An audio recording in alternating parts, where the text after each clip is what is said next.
Hey guys, welcome to the Errata version 2.1. This is going to be the brand new Errata, which you've probably seen the brand new cards on our website, which we've just released. And they've included a lot of these Errata points, a lot of changes from the Lawyers Guild, etc. And we're just going to use this Errata video to clarify basically what we've gone through in that. We're going to start with the two biggies that are on it.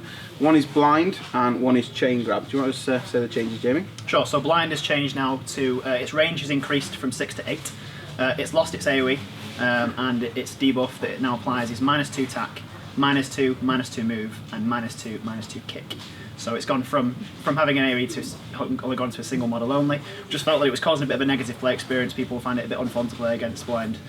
This is something that a lot of people have spoken to us about, so we've re-evaluated it, and this is what we've come back with. Yep, agree completely. It's one of them rules that you could play around, but you'd kind of always know that you'd have to deal with these X, Y, and Z situations, and we just didn't want that. So we wanted to reduce its effectiveness on that area, yet still make the ability really powerful and usable in the game. Yeah. Chain grab.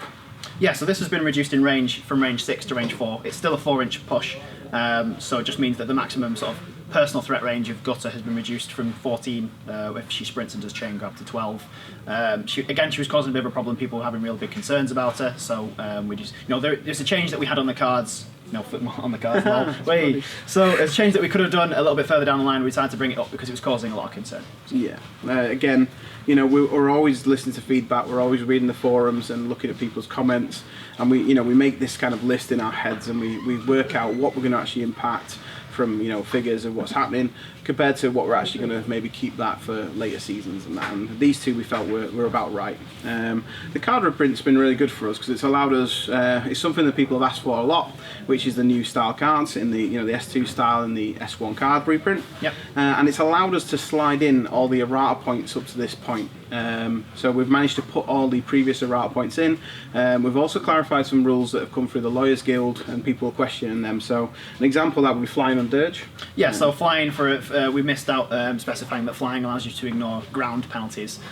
So it meant that flying models could go over obstructions, but they wouldn't be able to ignore rough terrain. So that's just been updated to say that they ignores obstructions and ground basically, so they can fly over rough terrain without penalty.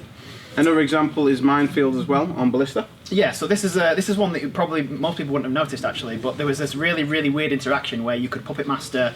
If you were playing as morticians against the engineers, you could puppet master an engineer model, stand it on the edge of a minefield, and make it go in and out, in and out, in and out of the minefield infinite amount of times and kill it. Not good. Not really an interaction we planned for in the game, so we took that one out. Basically means that you only trigger minefield once and you trigger it properly now. So with the cards coming out, that's helped a lot of that. You're going to see them cards in every brand new Guild Ball product you buy from last week onwards. So you're seeing them come through.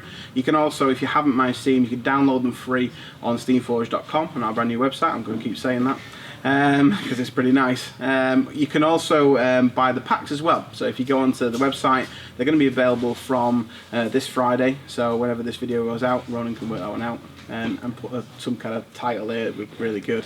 But they'll be able to purchase from them.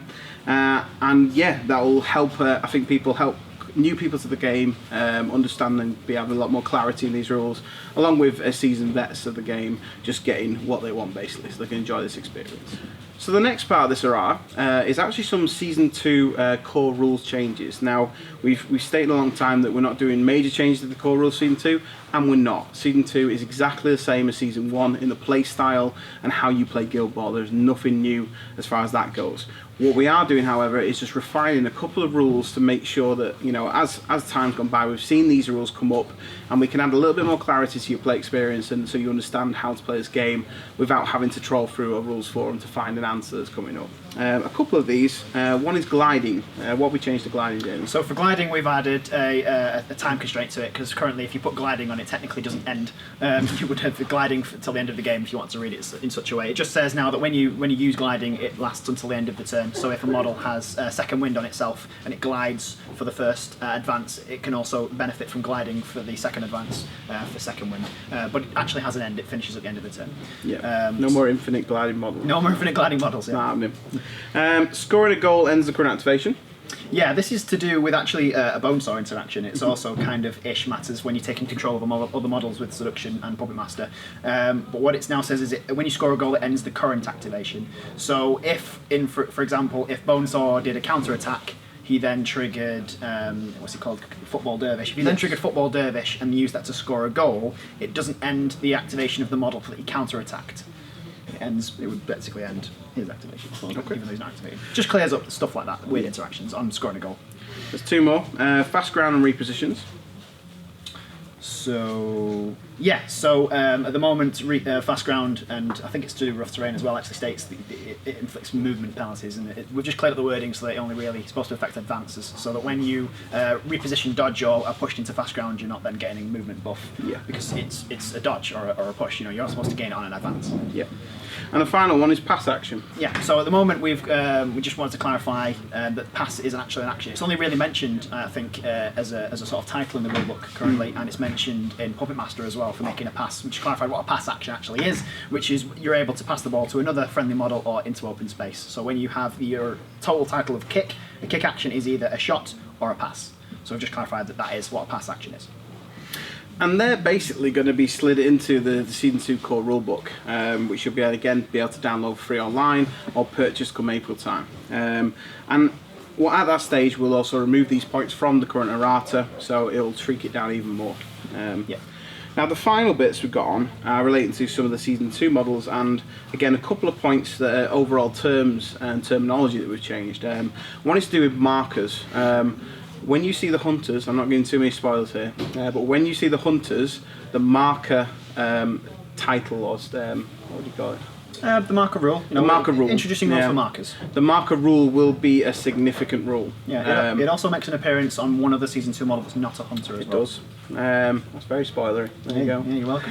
But the marker rule is going to come significant, and with that change, we've had to just tweak a little bit some of the other rules in the game. So Jamie can go over. Yeah. So because we've introduced the rules for markers, and markers effectively have very similar rules to what is the ball token currently. So you can move over the ball token. You can't finish a movement over the ball token's base.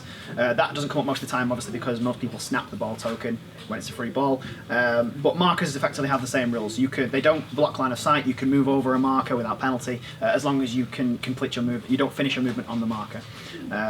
When we realised that the ball token is actually a marker, we've just changed the name ball token to ball marker. So from Season 2 onwards, it will be referred to as the ball marker.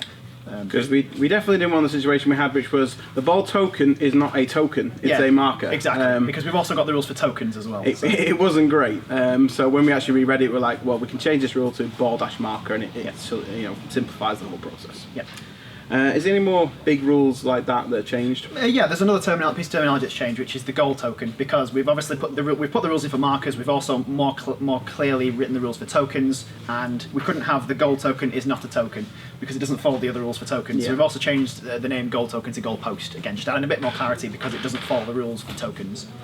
So those 2 big overall rules will be in the errata, and they affect cards such as Tenderizer and people like that have like ball-token or goal-post, etc. And the final one is Veteran Rage. Do you want to go on Veteran Rage? Yeah, so just because we've getting a bit of a flurry towards the end of the Season 2 playtest, and we had to throw a lot of cards through the wording pass at the same time, we just missed one small word off Veteran Rage's card, which was other. It's kind of an important word with how to do his heroic works, which is Bloody Coin. So the wording for it is actually supposed to say that he gains the attack and damage buff when he's attacking a model that is also engaged by an other friendly guild model. So it's not supposed to just give himself the buff. The model he's attacking has to be engaged by an other friendly guild model, other than Rage himself.